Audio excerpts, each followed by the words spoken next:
ব্রতশ্রেষ্ঠ একাদশী শ্রীহরি অত্যন্ত প্রিয়। কৃষ্ণ ভক্তি লাভই শ্রী একাদশী ব্রতের মুখ্য ফল। তবে আনুষাঙ্গিক রূপে স্বর্গ ঐশ্বর্যাদি অনিত্য ফল লাভ হয়ে থাকে।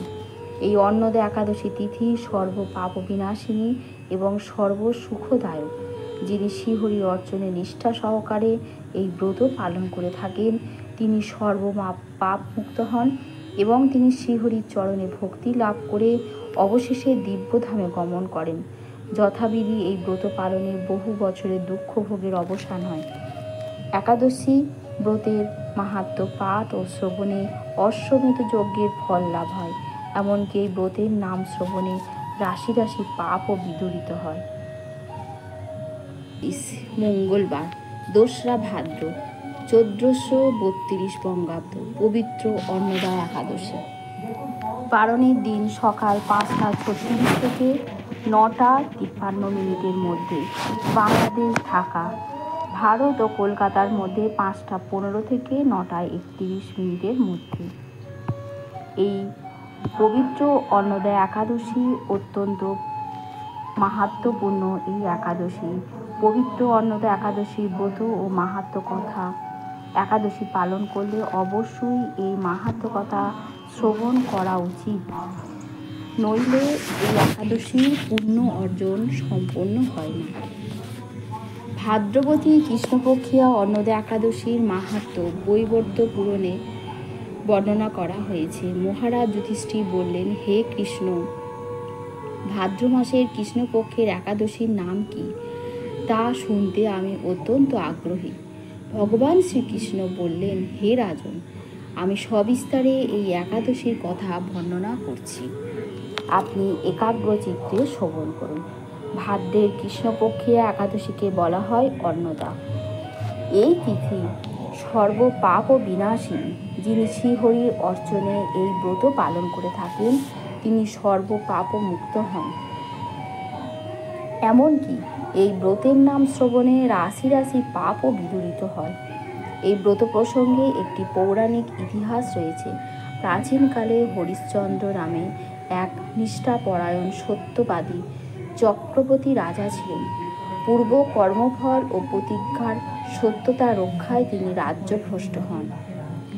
অবস্থা এমনই হলো যে তিনি নিজের স্ত্রী, পুত্র এবং অবশেষে নিজেকেও পর্যন্ত বিক্রি করতে বাধ্য হলেন। হে রাজন, এই পুণ্যবান রাজা চণ্ডালের দাসত্ব স্বীকার করেও সত্য রক্ষার্থে দৃঢ় নিষ্ঠা প্রদর্শন করেছিলেন। তিনি শ্মশানে মৃত ব্যক্তির বস্ত্র কর রূপে গ্রহণ করতেন।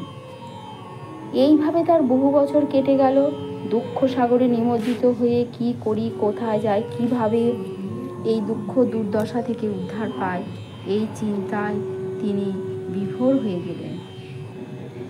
এমন সময় দৈবক্রমে দুঃখী গৌতম ঋষি রাজার কাছে এলেন।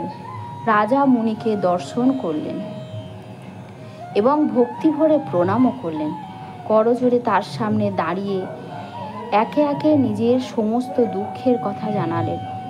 রাজার দুঃখের কথা শুনে মুনিবর বিস্ময়াপন্ন হলেন। অত্যন্ত ব্যথিত হয়ে তিনি বললেন, হে রাজন, ভাদ্র মাসের কৃষ্ণপক্ষীয় একাদশী অন্নদা নামে জগতে প্রসিদ্ধ। আপনি এই ব্রত অবশ্যই পালন করুন। এই ব্রতের প্রভাবে আপনার সমস্ত পাপের বিনাশ হবে। আপনার ভাগ্যবশত আগামী 7 দিন পরই এই তিথির আবির্ভাব হবে। ওই দিন উপবাস থেকে রাত্রি জাগরণ করবেন। এইভাবে ব্রত উদযাপনে আপনার সমস্ত পাপও ক্ষয় হবে। হে রাজন, আপনার পুণ্য প্রভাবে আমি এখানে এসেছি জানবেন। এই কথা বলে গৌতম মুনি অন্তর্হিত হলেন। ঋষিবরের উপদেশ মতো তিনি শ্রদ্ধা সহকারে সেই ব্রত পালন করলেন। তার ফলে তার সমস্ত পাপও দূর হলো। হে মহারাজ, এই ব্রতের প্রভাব শ্রবণ করুন। যথাবিধি এই ব্রত পালনে বহু বছরের দুঃখ ভোগের অবসান হয়। ব্রতের প্রভাবে রাজা হরিশ্চন্দ্রের সকল দুঃখ সমাপ্ত হলো। পুনরায় তিনি স্ত্রীকে ফিরে পেলেন এবং তার মৃত পুত্র জীবিত হলো। আকাশ থেকে দেবগণ দুন্দুভি বাদ্য ও পুষ্পবর্ষণ করতে লাগলেন। নিষ্কণ্টক রাজ্য সুখ ভোগ করে অবশেষে আত্মীয় পরিজন নগরবাসী সহ স্বর্গে গমন করলেন।